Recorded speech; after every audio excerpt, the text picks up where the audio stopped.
حضرت ابراہیم مہمان نواز بڑے تھے، سخی بڑے تھے۔ حضرت ابراہیم علیہ السلام کے بارے میں نبی پاک صلی اللہ تعالیٰ علیہ وسلم نے فرمایا سب سے پہلے جس بندے نے کسی کی مہمان نوازی کی تھی نا وہ حضرت ابراہیم علیہ السلام ہے۔ اس کا ایک معنی علماء نے یہ بھی اس حدیث کا بیان کیا کہ جس نے سونی کر کے مسجہ کر کے خوبصورت کر کے تیار کر کے عزت کے ساتھ آنر کے ساتھ کسی مہمان کو سب سے پہلے کسی نے اس اہتمام سے کھانا کھلایا وہ حضرت ابراہیم علیہ السلام ہے۔ زبردست مہمان نواز تھے، زبردست۔ اپنے گھر کے 4 دروازے بنائے ہوئے تھے، 4، اور فرماتے تھے میری خواہش ہے کہ چاروں طرف سے مہمان آئیں، روٹیاں پکتی رہیں، دنیا کھاتی رہے، دنیا آوے کھا کھا جاوے راضی ہووے بلا، آئیں لوگ کھائیں، یہ میری خواہش ہے۔ روٹی کھلاؤ، روٹی کھلاؤ، روٹی کھلاؤ، لنگر کھلاؤ۔ حضور صلی اللہ علیہ وسلم سے پوچھا گیا یا رسول اللہ بہترین مسلمان کون ہے؟ تو حضور نے فرمایا جو سلام لینے میں پہل کرے اور کھانا زیادہ کھلائے، کھانا کھلائے، جس کا مزاج ہو کھانا کھلانے کا، طبیعت ہو کھانا کھلانے۔ حضرت ابراہیم علیہ السلام اتنی مہمان نوازی کرتے کہ نبی پاک صلی اللہ علیہ وسلم نے فرمایا یہ ترغیب و ترہیب میں موجود ہے۔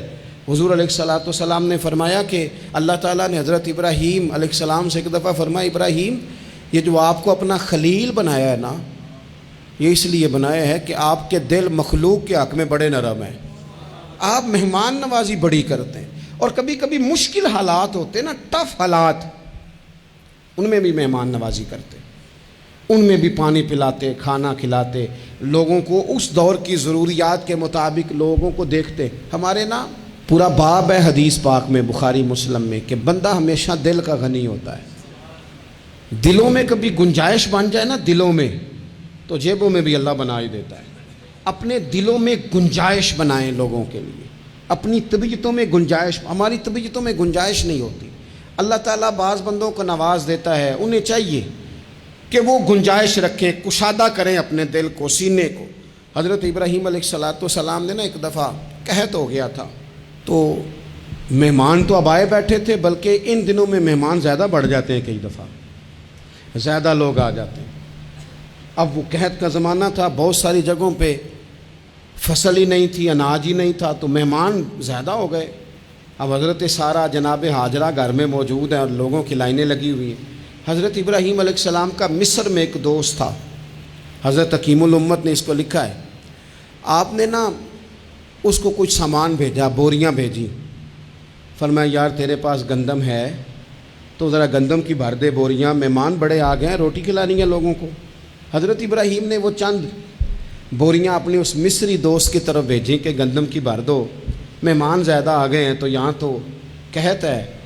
اب وہاں جب گئے لینے کے لیے خدام اونٹ لے کے بوریاں لے کے، تو اس نے کہا جی غلہ تو یہاں بھی ختم ہو گیا ہے، اب یہ خالی بوریاں لے کے واپس آ رہے ہیں۔ اب ان جانے والے خدام کو بھی پتہ تھا، جو قریب رہنے والے ہوتے ہیں وہ خانقاہوں کے، آستانوں کے، مدارس کے، مراکز کے مزاج سے بھی آگاہ ہو جاتے ہیں۔ ان کو پتہ تھا کہ اب مہمان تو بیٹھے ہیں بیسیوں، درجنوں، سینکڑوں، تو سب کو پتہ ہے کہ بھئی گندم آ رہی ہے، مصر سے آنا ہے تو کھانا ملنا ہے۔ اب بوریاں جب خالی آئیں گی تو بڑا مسئلہ بن جائے گا، ان کے تو دل کمزور پڑ جائیں گے۔ انہوں نے کہا کہ تسلی دیتے ہیں، ان کو تسلی دیتے ہیں۔ رستے میں نا کچھ ریت بوریوں میں بھر لی تاکہ فوری طور پہ دیکھنے والے پریشان نہ ہوں، ریت بھر کے لے جاتے ہیں اور پھر جا کے آرام سے رکھ دیں گے۔ پھر حضرت ابراہیم سے گزارش کریں گے غلہ نہیں ملا، وہ ایک خوبصورت سا آواز کریں گے، لوگوں کو دلوں کو تسلی ہو جائے گی اور پھر اگلا بندوبست کر لیں۔ اب وہ بوریاں ساری کی ساری ریت سے بھری رکھی۔ حضرت مفتی احمد یار خان صاحب رحمۃ اللہ علیہ نے لکھا ہے کہ وہ بوریاں لا کے جب لوگوں نے آتے دیکھی بوریاں تو طبیعت لوگوں کی، کئی دنوں کا کھانا نہیں کھایا تھا، حشاش بشاش ہو گئیں، بچے بوڑھے بیمار سبھی کے دل تسلی میں آ گئے کہ آج کھانا ملے گا۔ بوریاں ایک کونے میں رکھ دیں۔ حضرت ابراہیم آرام فرما تھے کہیں یا کسی ذکر و فکر کی مصروفیت میں مشغول تھے، ظاہراً انہیں بتایا نہ گیا۔ اب وہ جہاں گندم رکھی جاتی تھی وہاں جا کے وہ ریت کی بوریاں رکھ دیں۔ وہ خدام وہاں سے ہٹ گئے چونکہ وہ گھر کا حصہ تھا۔ اب جناب ہاجرہ حضرت سارہ اٹھیں، ریت والی بوریاں جب کھولیں تو بہترین گندم نکلی اندر سے۔ اللہ تعالیٰ جب رزق دیتا ہے تو پھر بغیر اور واللہ خیر الرازقین، بہترین رزق دینے والا اللہ ہے، سب سے بہتر رزق دینے والا۔ وہ کھولا ان کو، بہترین گندم نکلی، انہوں نے فوراً کنیزیں جو تھیں ان کو بلایا، گندم پیس لی گئی، اسی وقت کھانا پکنے لگا۔ حضرت ابراہیم تشریف لائے، کھانا چل رہا ہے، لوگ لنگر کھا رہے ہیں۔ اب وہ خدام بھی پریشان تھے کہ بھئی ہم تو لائے تھے ریت، یہ گندم کیسے آ گئی؟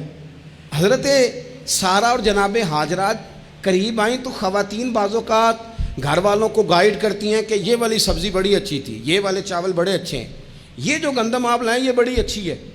تو وہ تھوڑی سی گندم ہاتھ میں پکڑی جناب ہاجرہ نے، جناب سارہ نے، حضرت ابراہیم کے سامنے کر کے کہا یہ جو آپ کا مصری یار ہے نا، یہ جو مصری یار نے گندم بھیجی ہے نا، مصری یار نے، کیا بات ہے، خوشبو بھی اعلیٰ ہے، پکانے میں بھی اچھی ہے، 2 لقمے روٹی کے چکے ہیں، ذائقہ بھی کمال ہے، یہ جو آپ کا مصری یار ہے۔ حضرت ابراہیم کہنے لگے چپ کر جا، یہ مصری یار نے نہیں بھیجی، یہ میرے عرشی یار نے بھیجی ہے۔ وَاتَّخَذَ اللَّهُ إِبْرَاهِيمَ خَلِيلًا، وہ جس نے کہا ہے نا ہم نے ابراہیم کو گہرا دوست بنا لیا ہے، یہ اس نے بھیجی ہیں۔ اس کو پتا تھا کہ جناب خلیل نے کوئی ذات کے لیے نہیں منگائی، اسی کی مخلوق کے لیے منگائی ہے، تو یہ عرشی یار نے بھیجی ہیں، عرشی یار نے۔ اور فرمایا جب عرشی یار بھیجے تو پھر کسی قسم کی کوئی کمزوری باقی رہتی نہیں ہے۔